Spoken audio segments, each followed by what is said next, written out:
Good morning and welcome to Wednesday morning, and we are continuing to connect with the book of Hebrews. I want to just take this time before we jump in to say that you can go to our YouTube channel or this wherever you found this video, Facebook, YouTube. Those are the two places. And it's possible you could have linked to it from our church website, but go to our YouTube or Facebook channel. And while there, look under Truth Seekers. And in Truth Seekers lately, we're going through the book of Hebrews. We go through it a chapter a time, one day a week, and it runs between an hour, and I have been guilty of going an hour and 10. And so I just wanted to be clear and confessing to you my faults. I'm fulfilling the law of Christ. And go to that and you will get more in-depth, line by line, verse by verse exposition of Hebrews with some commentary from me. I think that will be helpful to give you perspective and connect you into the book of Hebrews. Then these devotionals will lag about a week behind and help us to focus on a certain thought for the day and allow that to become nutrition, food, meditative thought for our spirit, to fill our minds with the things of the Lord. And so I hope you're enjoying. Let's jump in. Meditations in Hebrews, and we're looking now at the latter part of verse number 8 and verse number 9. We're looking at this complete thought. In putting everything under them.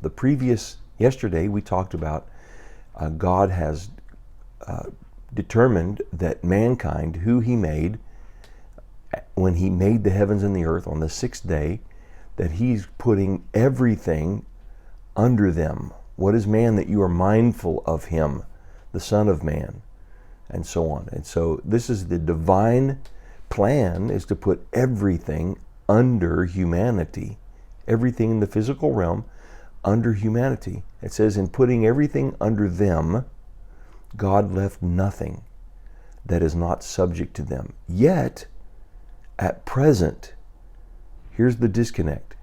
This is the theological fact. And yet there seems to be a disconnect between that which is accomplished, that which is put in place for us, and that which we accept, receive, and place into our life and actually find to be true. This is the great tension in life between that which is promised, that which is provided, and then that which is actually put into place in our life, that which we connect to by faith. This is the connection that we make by faith. Yet at present we do not see everything subject to them. But what do we see? We do see Jesus. Jesus is historical person, historical fact, the tangible, physical, actual, real to us, God in flesh. John declares that not only is he the Word, and is God and very God, but he said we handled him. We had contact with him. This is a great theological idea that's laid out by John chapter 1. It is experiential, it's personal, and yet it is absolutely theologically critical. So on every level, John comes at it and connects it, and the book of Hebrews connects beautifully with John chapter 1 here. But we do see Jesus, who was made lower than the angels for a little while. He was positioned lower than the angels. He positioned himself lower than the angels for a little while. He's now crowned with glory and honor. Now, where is Jesus? Jesus is at the right hand of the Father, ever living to make intercession. He is our great and faithful high priest. He was made lower than the angels for a little while. So we get this idea of we have him in the highest heaven, We have him coming to the lowest spot on the earth. Then we have him exalted by God back to the highest heaven as a pattern, as somebody who is our apostle and our example. He was made lower than the angels for a little while. Well, how long was the little while? Oh, about 33 to 36 and a half years. I tend to believe it was about 36 and a half years. Jesus was about 36 and a half when he was crucified in April, and it appears to be the year 30 AD. So born in September of BC 7, and then crucified April AD 30. That would give you approximately 36 and a half years, and I have a theory why that is. Anyway, we don't want to get sidetracked off onto that. We want to focus like a laser beam that he's now, where is he? Crowned with glory and honor. Because why? He suffered death. He who is life suffered death.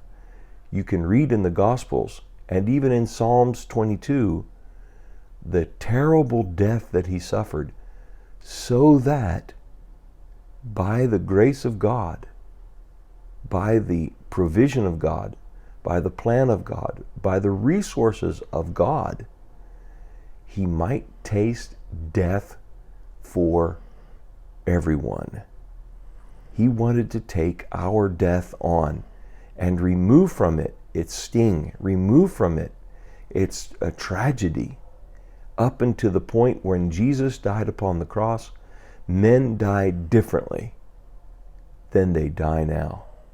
Why? Because he went and took on death for us. He was for a time made a little lower, but that tells us also that he was then exalted and lifted up.